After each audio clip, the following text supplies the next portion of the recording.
guys, welcome. Sorry it's a little bit bright, but anyway, I hope that your Tuesday has been off to a great start. And as you know, today we're talking about airports, flights, things like that. So who's all here today? Who do we have? Kisro Teleboki. Awesome. So anyway, I'm going to teach you some useful vocabulary for going to the airport, things like that. And if you have any questions along the way, as always, feel free to...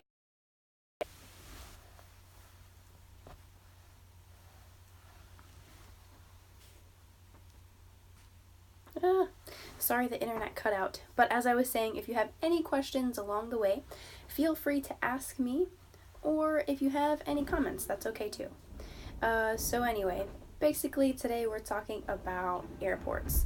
Usually people purchase their ticket ahead of time online. And purchase is just another way to say to buy.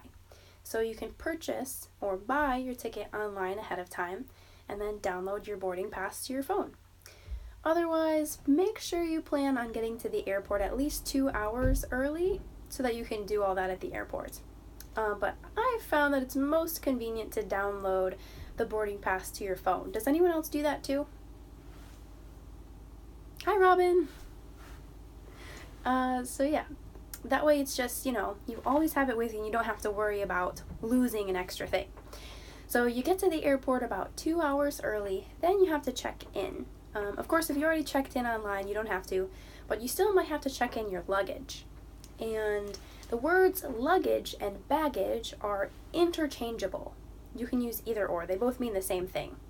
And that refers to people's stuff in general. If you're referring to yours specifically or to your friends specifically, then you can say suitcase. This is my suitcase. Or I really like your suitcase. So they'll weigh your suitcase and make sure it's within the weight limit. Usually for American flights, it's about 50 pounds. Your suitcase has to be about 50 pounds or less. Otherwise, they'll ask you to remove some things to take them out. So you'll send your luggage away. Then you're going to have to go through security. And at security, you make sure that you have your passport and your photo ID so that they know that you are the actual person and you're not trying to impersonate somebody. So the officer will check you out, then you'll have to go remove your shoes, remove your belt, remove any other piece of metal that you're carrying on you so that you can go through the x-ray machine and the metal detector. The x-ray machine is what sees through your clothes to make sure you're not carrying a gun or something, and then the metal detector is what they use to see if you're hiding any metal within your body. So you might set the metal detector off if you've had a surgery done and you have some sort of metal holding your bones together or something, but that's okay because they'll be able to see that in the x-ray and they'll know that it's just from inside your body and you're not carrying a weapon. But if you come to the US and you go to the airport, just keep in mind that the security people and the customs people can be pretty strict and they can be scary looking sometimes, but just don't freak out too much, don't take it personally, they're just doing their job and they have to be strict. So anyway, after you get through security, you're free to find your gate. G-A-T-E. And your gate, that's where you sit down and you wait for your plane. Now keep in mind that gate numbers can sometimes change. You might start out with gate number 37D, but halfway through they might announce, or you might see it on the screen listed, that your gate has changed to 36D because they had to put the plane in a different spot or something. So you find your gate, and then if you have some extra time, you can do some shopping, you can go buy some food. And the shopping in airports is typically pretty expensive. It's typically some pretty luxurious stuff. And luxury means high quality or high priced. So you'll find some luxury perfumes, maybe some chocolates, things like that. Again, you can say luxury, which is a noun, or luxurious, which is an adjective. You'll also find some cheaper restaurants and things like that in the airport too. Like you'll always find a McDonald's in the airport that's really cheap if you come to America. Yeah. Does anyone have any questions so far? Later on I have some questions for you guys too. But I want to just first lay it all out there and give you the vocabulary. So eventually you'll be ready to board your plane, and sometimes you'll have to go in groups. First they'll board all the children, maybe the people with disabilities. Then on your boarding pass, it will say if you're in group 1, 2, or 3. Group 1 boards first, then group 2, then group 3. So if you're in group 3, you'll have to wait till everybody else gets on the plane first. But actually that's a blessing in disguise, or a hidden benefit, because then you don't have to wait and sit in the plane for so long. So you're on the plane, you put your carry-on baggage in the overhead compartment above you so it's out of your way, or on the seat in front of you. And depending on what kind of ticket you bought, you'll either be sitting next to the window or next to the aisle. What do you guys prefer? Do you guys prefer a window seat or an aisle seat? I personally prefer window seats because I love being able to check out the view and see the city shrinking or getting smaller. And it's just beautiful to see the sun and the clouds and everything up there. So I personally choose a window seat. You too, Lee? Nice. And then I usually keep to myself. I stay pretty quiet. I don't really talk to the person next to me unless they talk to me first. But what about you guys? Are you guys the one to strike up a conversation, or do you usually just stay quiet? The last time I was on a flight, the lady next to me was really nice. She just read her book, had her headphones in, and we didn't talk at all. So it was great. And the view from the window was absolutely beautiful, but a few seats behind us, there were 2 people sitting. One was like a woman, probably about my age, a little bit older, and then another guy who's probably like 50. And he kept asking so many questions about her life and her career. He kept talking, and like by the way she was responding, you could tell that she was getting tired of talking and she didn't want to keep talking. So sometimes you might sit next to somebody who just keeps talking to you. So you might have to just put your headphones in. No, I'm just kidding. But sometimes people just don't know when to stop talking.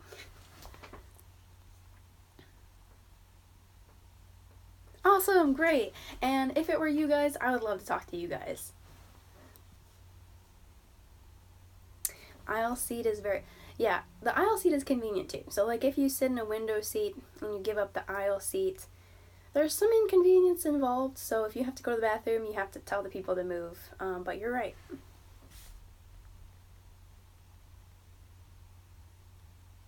When do you strike up and when to begin? So if you're referring to starting a conversation, you can either use begin a conversation or strike up a conversation. Either one is perfectly okay.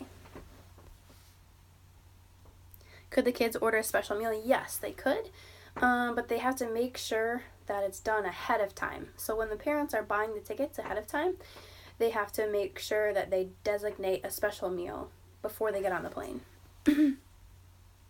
Is the airport far away from the city? It depends.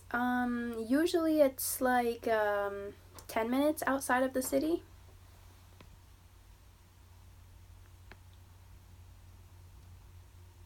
Maybe you'll start a conversation if there's a cute lady beside. Yeah, and it kind of depends on who's sitting next to you. Maybe you can kind of like look at them and get a feel for if you want to talk to them or not first. But yeah.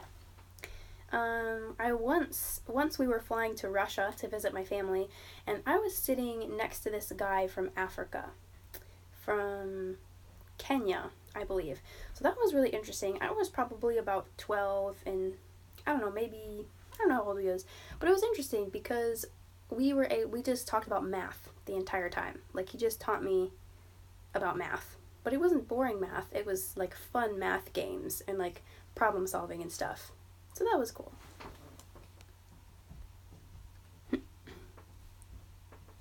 Are there many small airplanes in the US? Yes, we have a lot of small ones and a lot of big ones, and there's kind of a difference. If you have a domestic flight, that means it's a flight within your country. International obviously means between countries, and those planes are typically much larger. Most domestic planes are very small. Have I ever talked to a Chinese person face to face? Yes, I have. But luckily they knew English. So we did speak in English. But yes, they were Chinese. So tomorrow I'm going to New York finally. So I'll be able to show you guys plenty of photos, and I'll take some pictures of the airport too. The small plane makes your ears hurt. Yeah, sometimes when you're ascending or descending, the pressure can build up and really hurt your ears. So what are some things that you guys do to relieve that pain in your ears when you're on a plane? If that's really hurting me, it doesn't happen every time, which is weird. It happens maybe like every 1 out of 10 times, but my recommendation would be to either chew gum, drink some water, or try to yawn like you're about to go to sleep. I won't do it because it's contagious, and I'm going to make the rest of you guys yawn if I do it.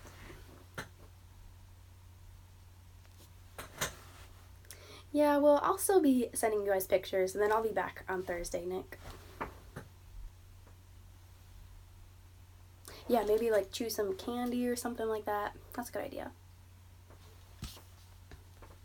And also maybe the flight attendants have something they can give you.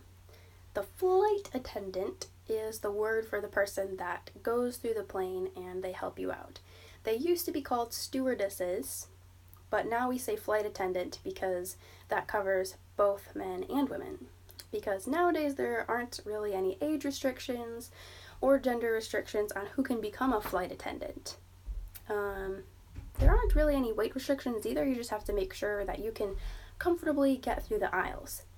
But in the 50s, 60s, and 70s, flight attendants used to be called stewardesses because only women were allowed to do that.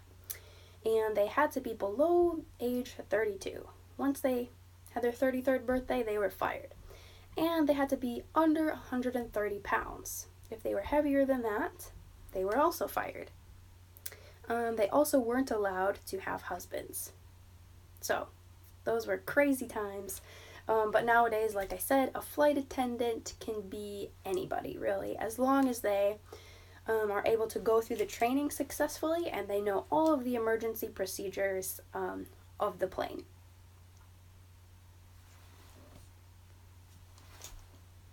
And yep, Nick, I'm going to be there for about 3 months or so. We'll see. 130 pounds, yeah, exactly. So basically, it used to be really strict. But yeah, the flight attendants are the people that you can go to if you need an extra drink of water, maybe you want some juice, or also to help you out with more serious things, like emergencies.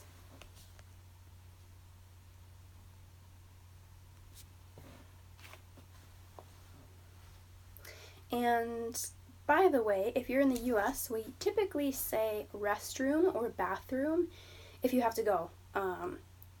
We typically don't say toilet. I'm not sure why. I just think it's more of a British thing, so it's not really wrong, but it's more common to say that in like England and Scotland. But if you're in the US and you're on a US flight, you'll have to say, excuse me. If you're sitting next to the window, you would have to say, excuse me, may I get up, please?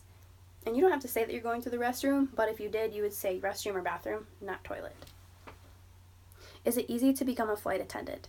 Good question. It's relatively easy. I think they go through a really rigorous or intense, I don't remember how many weeks it is. I think it's like 3 months where they are doing nothing but training. So they're in hotels, they're getting to know their aircraft. So it's really intense and you have to be really dedicated. But if that's what you want to do, then it's not too hard. It just takes a little bit of training. Why LB stands for pounds? To be honest, I don't actually know. You lived in Columbus, Ohio. That's cool. Does toilet refer to the device or the room? Toilet, in the United States, toilet refers to the device, the actual thing that you sit on. But I believe in England it refers to the room.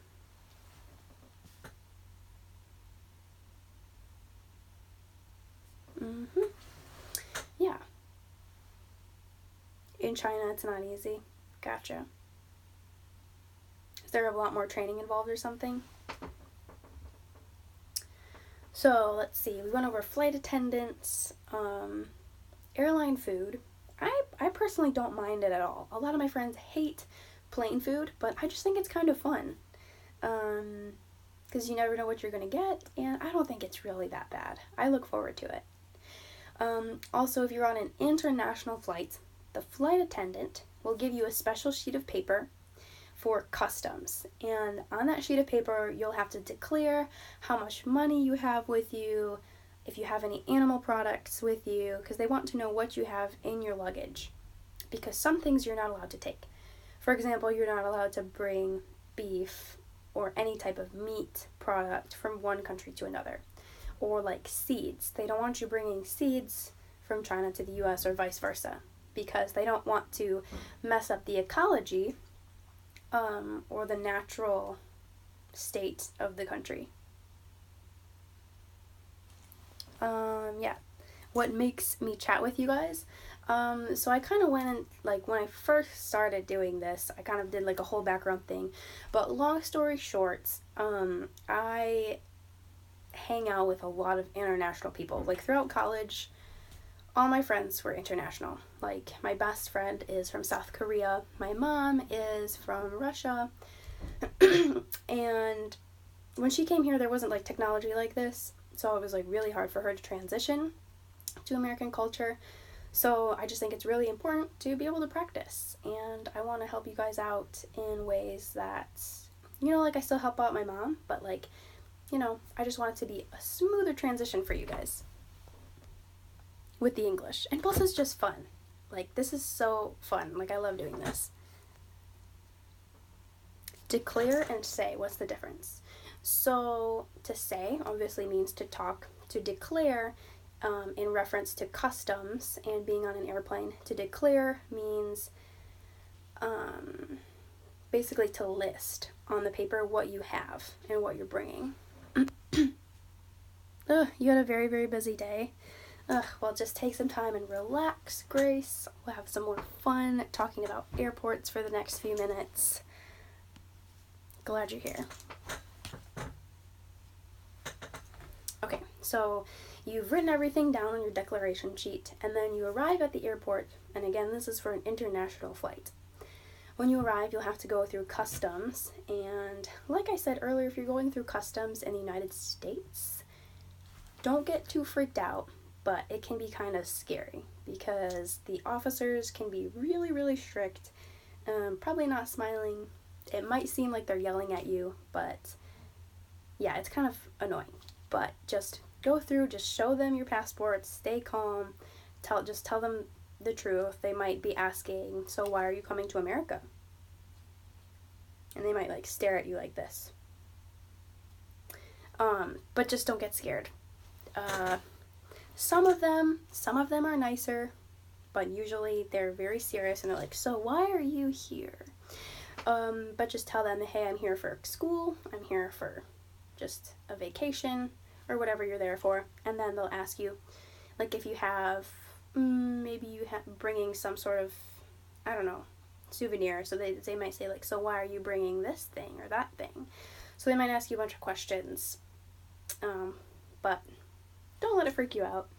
And then eventually you'll pass through the mean officers, and you'll go to the baggage claim, and you'll be able to pick up your luggage, your baggage. It'll go around the little spinning carousel, and yeah, and then you'll be on your way. But if for some reason your baggage doesn't show up, you'll want to talk to the baggage claim attendant, and you'll see them because they'll be sitting there in like a little box, and you'll just tell them, hey, tell them your airline, and tell them that your bag is nowhere in sight. They'll be able to look it up on their computer and hopefully like check if your bag got sent to a different airport or if it got lost. If it got sent to a different airport and they know where it is, typically the airline will just drop it off right at your doorstep. So you just give them an address and they'll drop off your bag for you.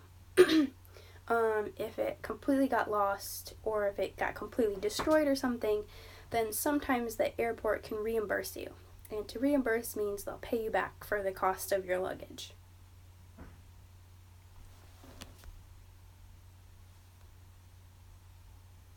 The ticket cost from US to China round trip.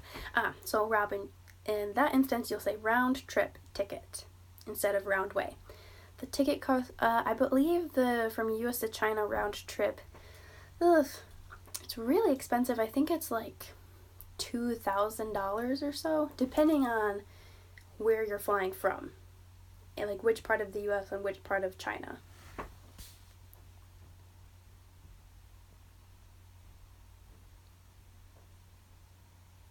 Yep.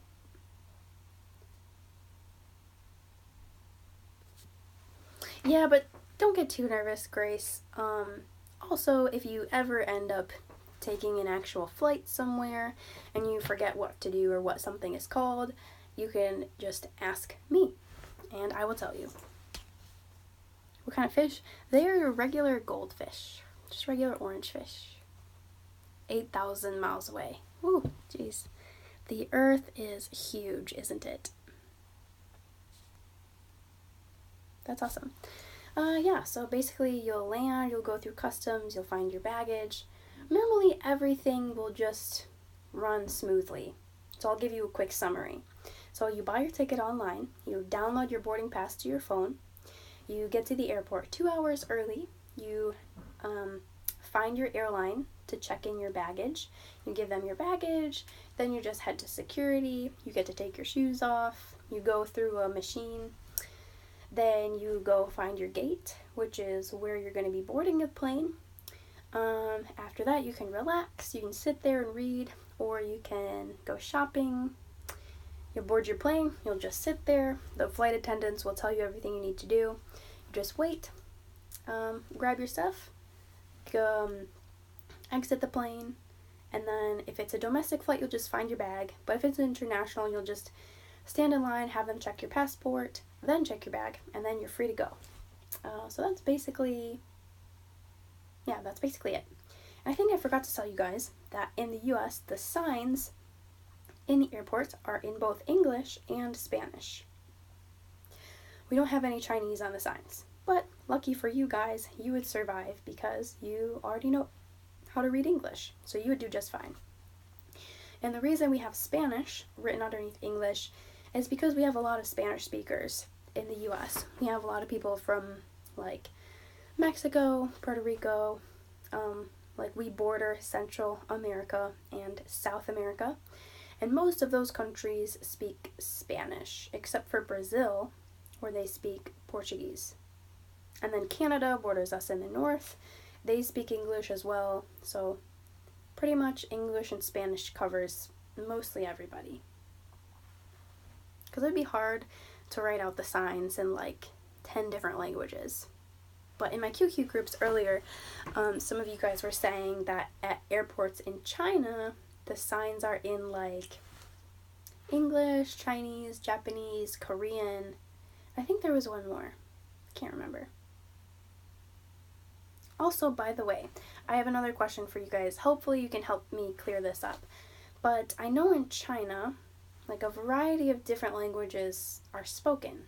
So I know there's Mandarin and there's Cantonese, right? So all of you guys right now when you're typing, is that Mandarin or Cantonese or something else? Despacito, yes, Despacito has like crazy popular song. It's a great song. Okay, so do the different dialects all understand each other? Okay, Mandarin. Oh, and you just have one type of typing. Okay. So like you speak differently, but you all type the same. Hi, C2+, yeah. Gotcha. Okay, cool. Only small part of Chinese speak Cantonese. Gotcha. I see. Just different types of pronunciations. Okay. Okay. So I guess it's kind of like having different accents in the US. Like we all type the same, but we all sound relatively different. The font is different. Okay. Interesting. But anyway, yeah. And I believe that most airports throughout the world have English on their sign, even if it's like the second or third language. So, lucky for you guys, you would do just fine traveling anywhere. That is a good idea. Chinese name, yeah. Earlier, when we were talking about names, some people actually did give me a Chinese name. Okay, I see. Gotcha. Well, I hope that kind of clears up the airport vocabulary for you guys. I will be making another Douyin video shortly, and I will see you guys on Thursday. But, because tomorrow morning I'll be at the airport, but I'll be sending you guys some pictures, and then maybe if I have some extra time at my gate, I will try to come here on Douyu and show you around the airport. Alright? What was the name they gave me? I can't remember the pronunciation, but I think they said that my American name, Caroline, stood for like flower, dignity, and something else based on the sounds of my name. So the topic for Thursday, I'm going to make a Douyin video about that soon, but I'm pretty sure it's going to be luxurious stuff. Alright, see you guys soon. Bye.